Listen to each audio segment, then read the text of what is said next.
Namaskar. Welcome to Daily Global Insights with Sree and Sree, episode number 192. Today is June 29, Tuesday, and we have a lot to cover and shall jump straight to global news. But before we do that, let's just take a look at the big news that is coming. Sridharji, you have something happening in Times Square. Can you please touch upon that, sir, before we jump on mainline programming? There was an extraordinary incident in which you could see live a broad daylight person in the Times Square running around, and eventually he shot. And I think it's been captured. The shooter, the casual, it's not fatal, but a bystander who was in Times Street with his family biking got hit, was hospitalized, and is well on the way to recovery. But the fact is that this is happening now, beginning to happen in places of such prominence and where there is public all the time. It's a reflection of sad reality of lack of law and order that has suddenly crept into the society, more so in the past few months, especially in the last 3 months or 4 months or so. We saw some of this as a result of pandemic last year, but this is a very sad incident. There's been also stabbings, in broad daylight. There's been confrontation. There's been protests. But in general, the law and order is breaking down across the country, especially in certain metropolitan or urban cities such as Manhattan, Washington, D.C., Minneapolis, etc. And we are proud to say that we have one of the sponsors that is sponsoring this program, Cowcoin USA. This is a digital currency that is specifically aimed towards 3 segments: education, entertainment, and healthcare. And it will be coming to a digital currency store very close to you. So stay tuned. Now we shall proceed with our regular programming. Sridharji, the first news item that we have today is this is the big week of celebrations in Beijing as CCP completes 100 years of founding in Shanghai on Thursday. The same day will mark the return of Hong Kong to China in 1997. So with your permission, I'm going to put up a banner that is doing the rounds in China. So please go ahead, sir. I have that banner. Well, I think it's a remarkable accomplishment in 100 years. July 1st marks the 100-year celebrations, the founding of Chinese Communist Party in Shanghai, and it has never looked back. It's grown from strength to strength. One can often question the practices and methods that the CCP adopts in the pursuit of its agenda. But when you look at its progress and what it has accomplished in the past, more so in the past 30 years, is quite remarkable transition and transformation of China into a global powerhouse.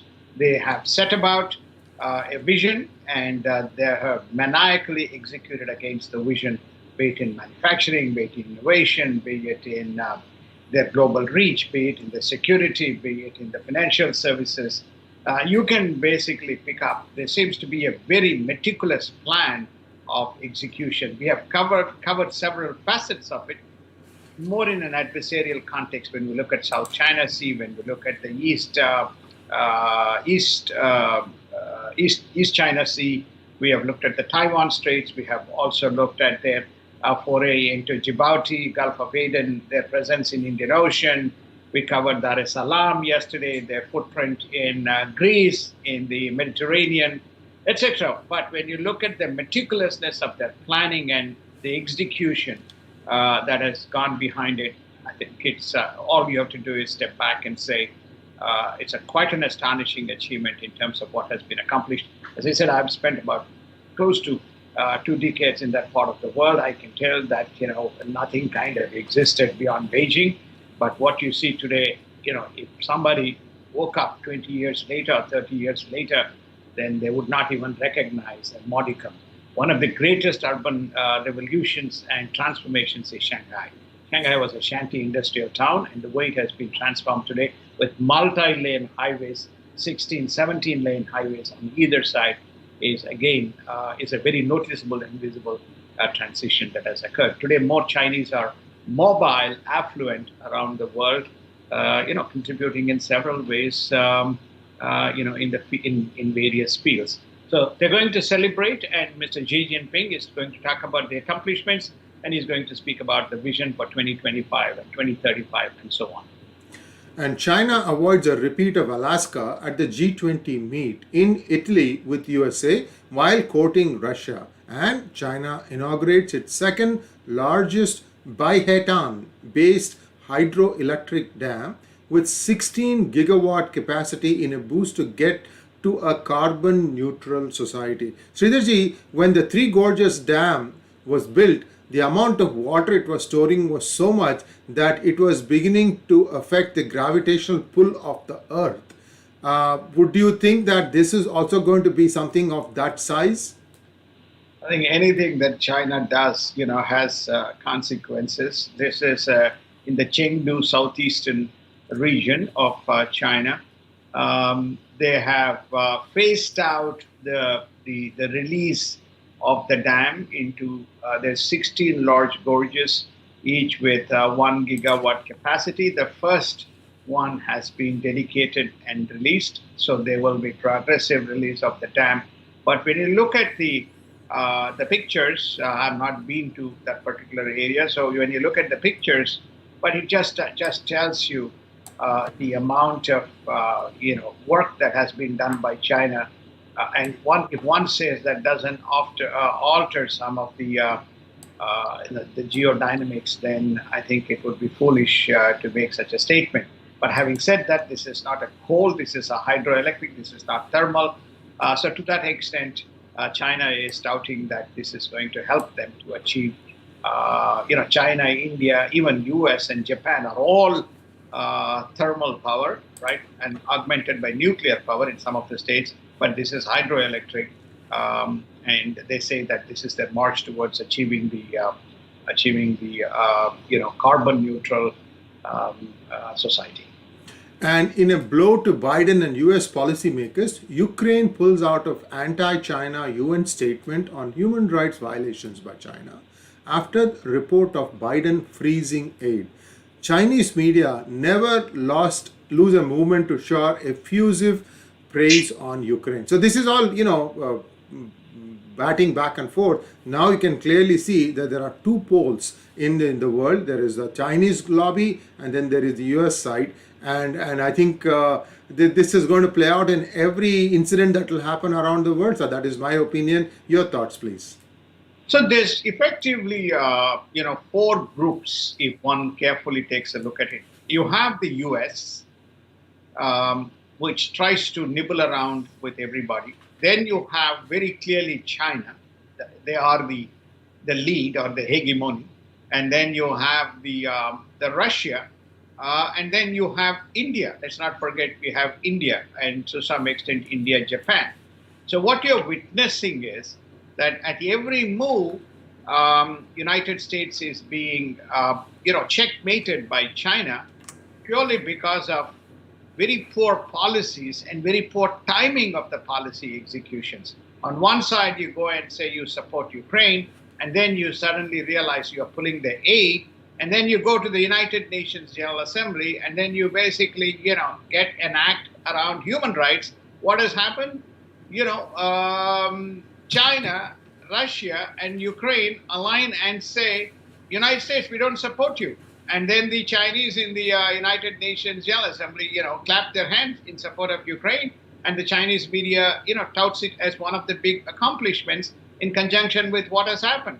Xi Jinping went and before the G20 meet, signed a deal and said, Russia and we are partners and we work together. So therefore, and nothing is mentioned about US. So they're playing a very, very, after the Alaskan debacle, they're playing a very soft but very forceful diplomacy. And this is just another example and how United States is caught napping in some of these plays. Taiwan was sending its deputy trade rep for US-Taiwan TIFA talks, Trade and Investment Framework Agreement. So Taiwan is continuing its engagement with the United States, I guess, and they are trying to increase their trade share with the US. What are your thoughts, sir? Well, I think that this is continuation of the Taiwan-U.S. policy. That's besides the South China Sea, the biggest irritant that U.S. is creating for China is around Taiwan. So Taiwan is hanging by the coattails that, with the hope that United States would continue to augment and support.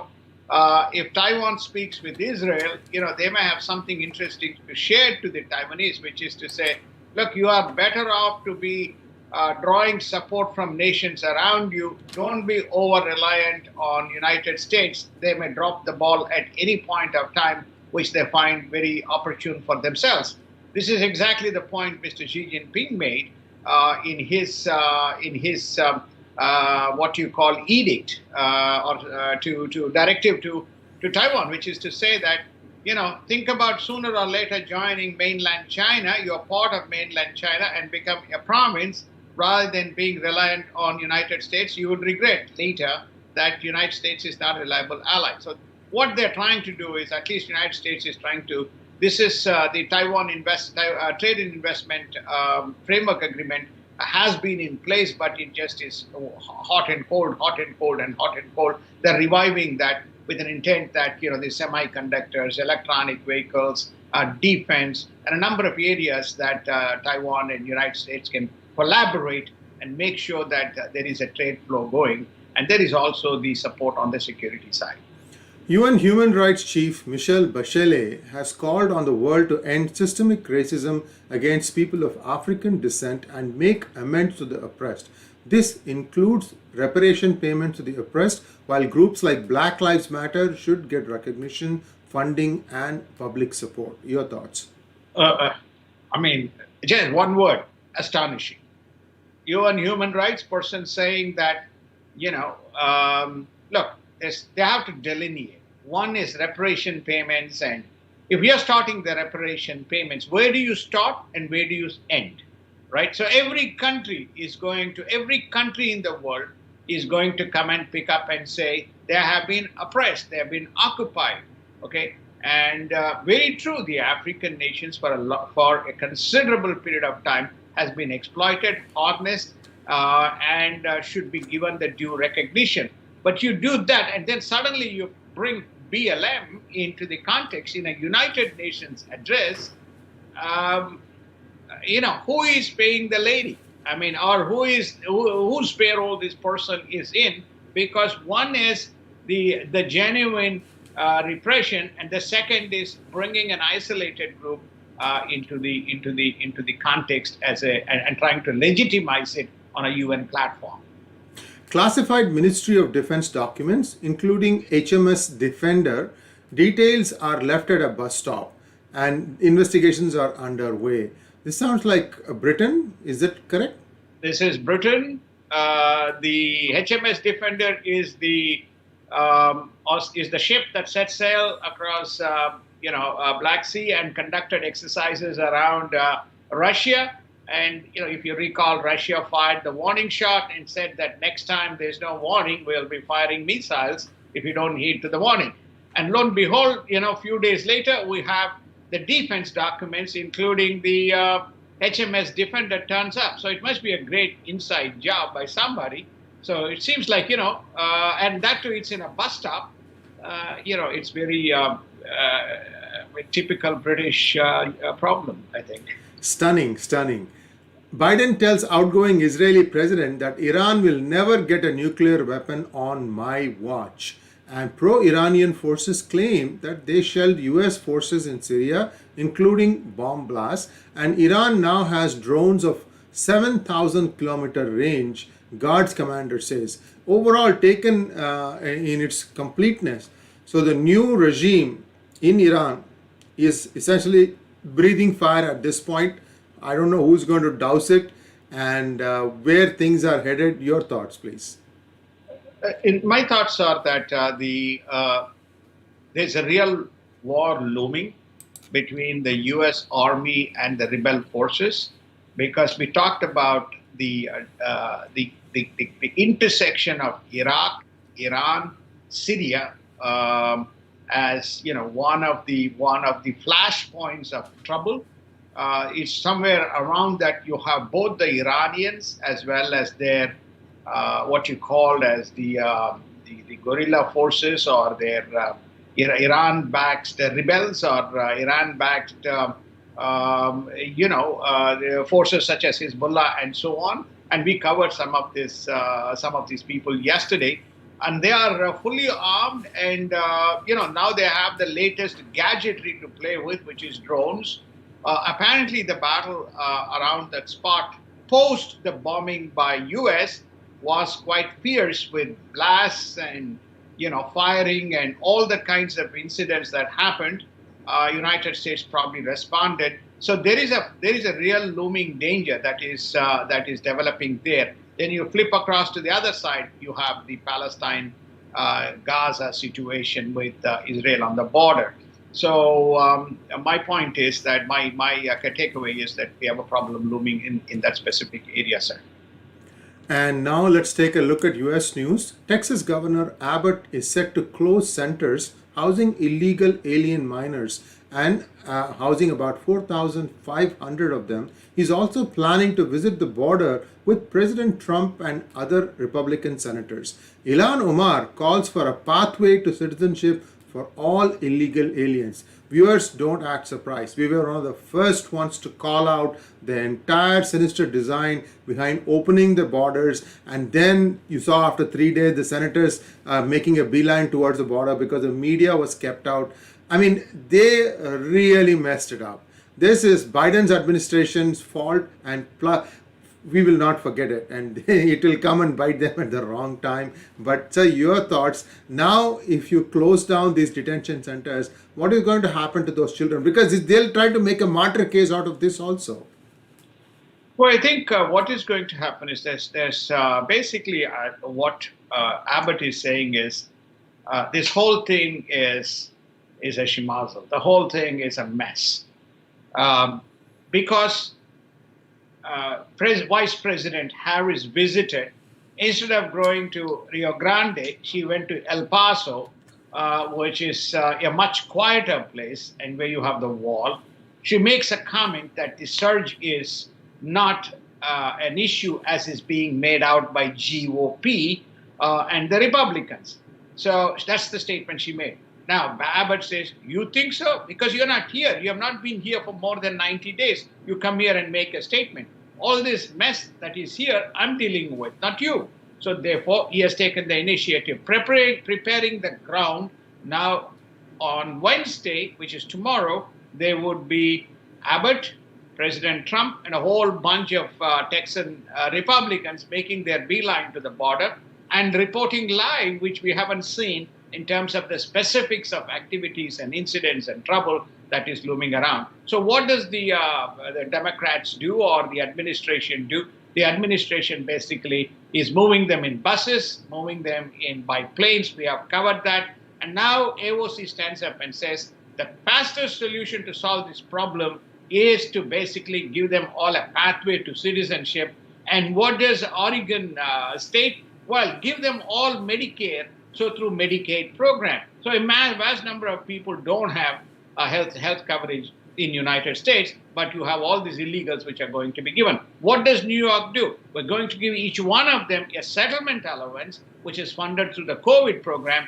And guess what? We will charge the U.S. taxpayers extra amount of tax to fund this. Close to $8 billion was set aside by the governor, Andrew Cuomo. All this we have reported in our daily Global Insights program, but this is exactly what is going on. And this is also the battle for us in the infrastructure project.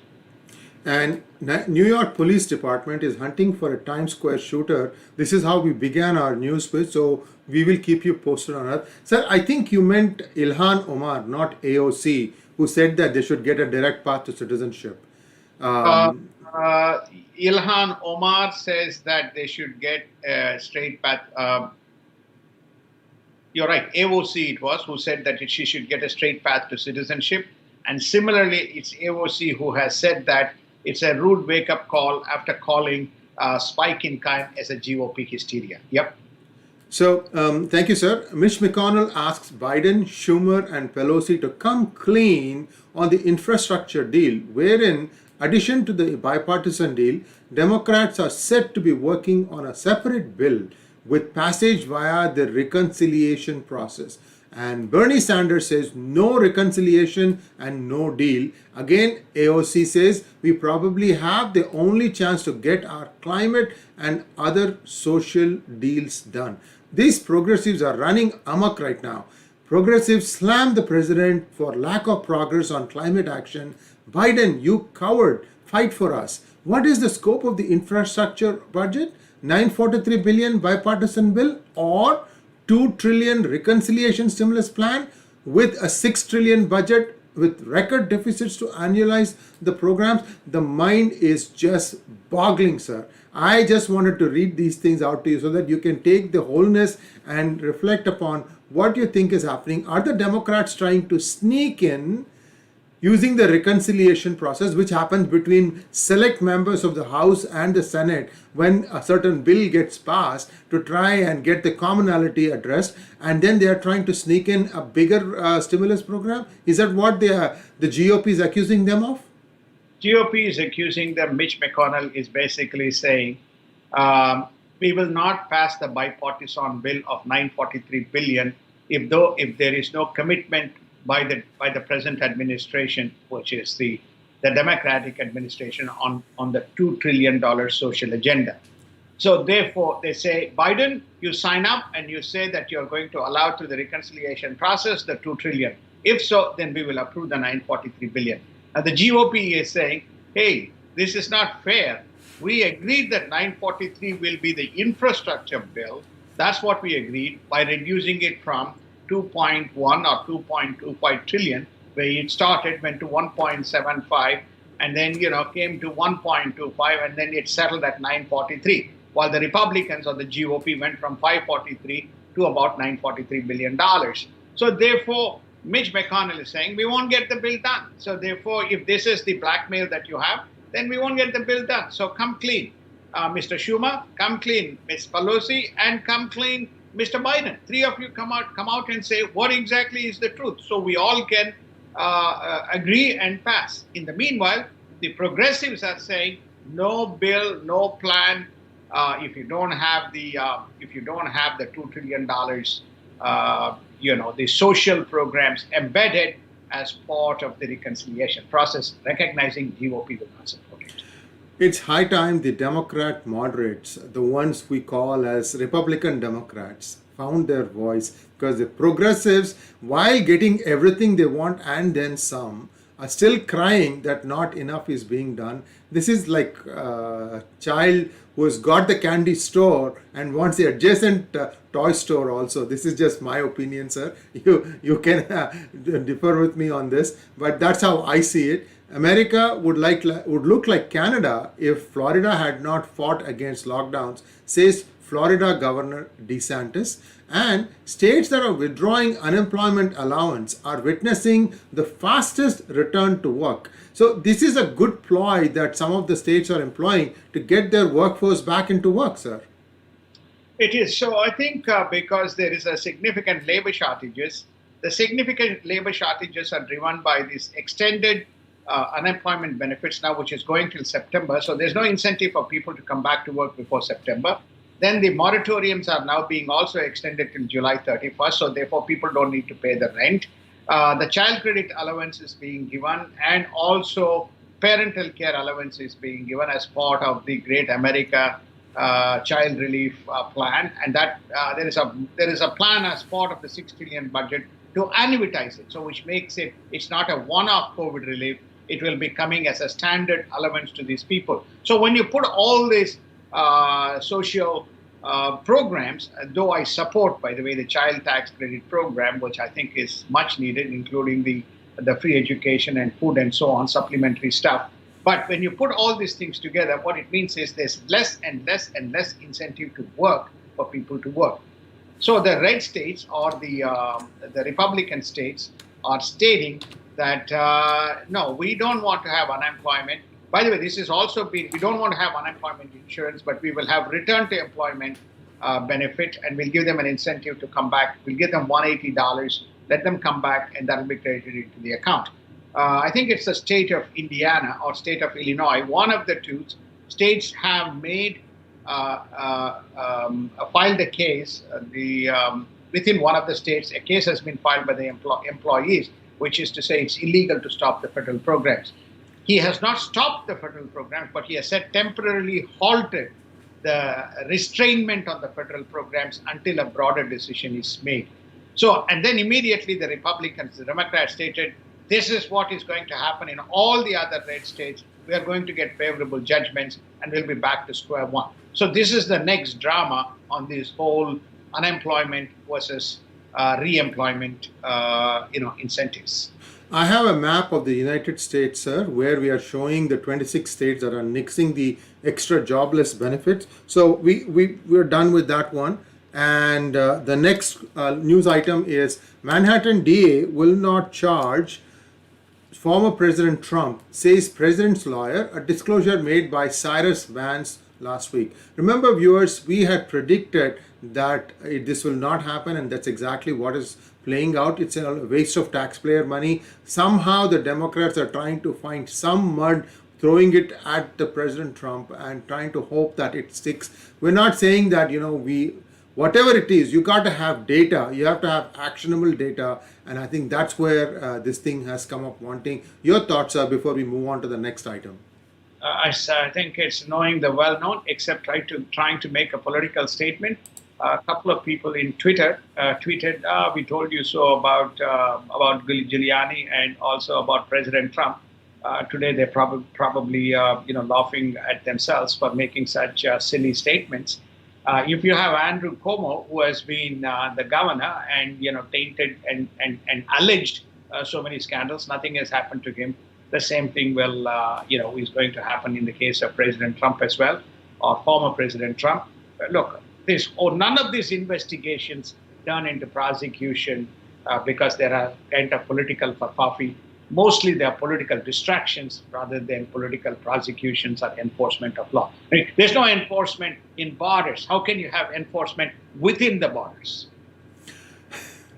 Majority of voters reject teaching children critical race theory. Now the parents are speaking out, and I'm sure this is going to start reverberating and starting to take more of center stage, because more and more parents are expressing their concerns about why their children are being taught about this. So I think we have to wait and see how it plays out. US ranks last in global media trust at 29%, while Finland tops at 65%. I'll be curious to know where India stands, sir, because India is also one of the biggest offenders. Now there's another interesting news. 1.3% of US population is Indian Americans, and the number is around 4.2 million, and yet they have created 23% of the unicorns, about 67 in number. So it's a very high achieving group of individuals and families who have been singularly working to create new wealth for the world as well as for the United States, sir. It's a remarkable achievement. It was tweeted by venture capitalist Michael Jackson. And he said, guess what? Take a look at this. The unicorns, they are not only contributing to the US ecosystem, but they are one of the highest contributors to the global unicorn ecosystem. Unicorns are coming out of what you call from nowhere. Even in India, you have seen sudden resurgence of unicorns in India. So this is a great achievement, and it's a good number that reminds people that the Indian Americans remain a very strong contributors. And there's an underlying message here, which is the H-1B system, which to some extent has been modified by President Biden under the quota program. Indians felt they were very disadvantaged relative to the other segments of the population. All these numbers justify that. Also on the per capita of the ethnic segment of the population, if I'm not mistaken, Indian Americans have the highest per capita, or the second highest per capita relative to various ethnic groups in the United States. And in India news, India redirects. I should. This is wrong. One second. Sharad Pawar and his convoy park SUVs in Pune racetrack. Kiran Rijiju says, complete disrespect to Indian national athletes. The export trade of 400 billion is achievable in fiscal year 2022, but it requires aggressive marketing strategy, says the president of FIEO or Federation of Indian Exports Organization, Mr. Saktivel. The just concluded trade deals with UK, US, Europe, Australia would help to achieve this goal. Sir, first off, what is this thing about Sharad Pawar parking his entourage on the racetrack itself, sir? I think that come for an event. You could see the cars. We haven't shared the pictures, but you could see these cars parked right in the all white cars. Yeah, I saw that. All white cars, parked right in the center of the racetrack. Racetracks are sanctum for the athletes. That's where they swear it out. But of course, Indian politicians, have little Are a respect. law onto their own. Little respect for, besides being law unto their own, is very conspicuous. These pictures tell a very sorry state of affairs of the politicians who think by themselves they are effectively the gods, especially in India. So I think Kiran Rijiju, who is himself a sports personality, has made the statement. No sports person would speak, because if he speaks, then he would be victimized. So better for the politicians to make a political statement. There's not one word of regret announced by the so-called offenders, but they think it is their entitlement, or they think that it's a political brouhaha. The disinvestment program of 1.75 lakh crores is on target to achieve its goal in the current fiscal year, says the Chief Economic Advisor of India. And rupees 7,500 crore credit guarantee scheme has been extended to microfinance institutions to lend to small borrowers. Some 2.5 million small businesses are expected to benefit from this. Your thoughts, sir? So let me start with the exports. The exports is a very laudable number, the 400 billion. Given that you are talking about a 3.2 trillion economy as we finish FY22, then that roughly makes up pretty close to about 13% of the GDP of India. So the goal has always been, you should get, if you're doing a $5 trillion GDP, at least 20% of that 5 trillion should come from the export segment, or even if not higher. There's a program that the US India business group, which is focusing on to build a $500 billion bilateral trade between United States and India. So these numbers, UK is another country which is slowly building up the momentum in conjunction with EU. So I think this is a very important metric and very important number to focus on. And I'm glad the concept of marketing has been mentioned by the president of the FIEO. Now, as far as the disinvestment brings receipts onto the revenue side of the balance sheet, and then you have the expense side of the balance sheet. There are so many social welfare programs that are going on, and they cannot just be simply funded purely from tax receipts and GST. They have to be funded from other types of programs such as disinvestment. So this again augurs well. And also privatization means that there is more accountability and there's more opportunity for incremental dilution and for funds coming in. As far as the MSME segment is concerned, that's one of the segments which is adversely impacted by virtue of COVID. We have seen the PPP programs in the United States, probably very much modeled around, I have not looked at the details of this program, but very much modeled around that, what they call as the MFI, the microfinance institutions, are being capitalized to support or being given incremental capital to make sure that that flows through to the borrowers, especially targeting the SME segment. This is what the finance minister had said. Rather than stimulus, we will use recapitalization or capitalization programs to target and generate the stimulus into the hands of the businesses which are impacted. Now let's take a look at markets, and inflation remains the hottest debated topic on Wall Street as the industry ponders the future growth of markets for 2021.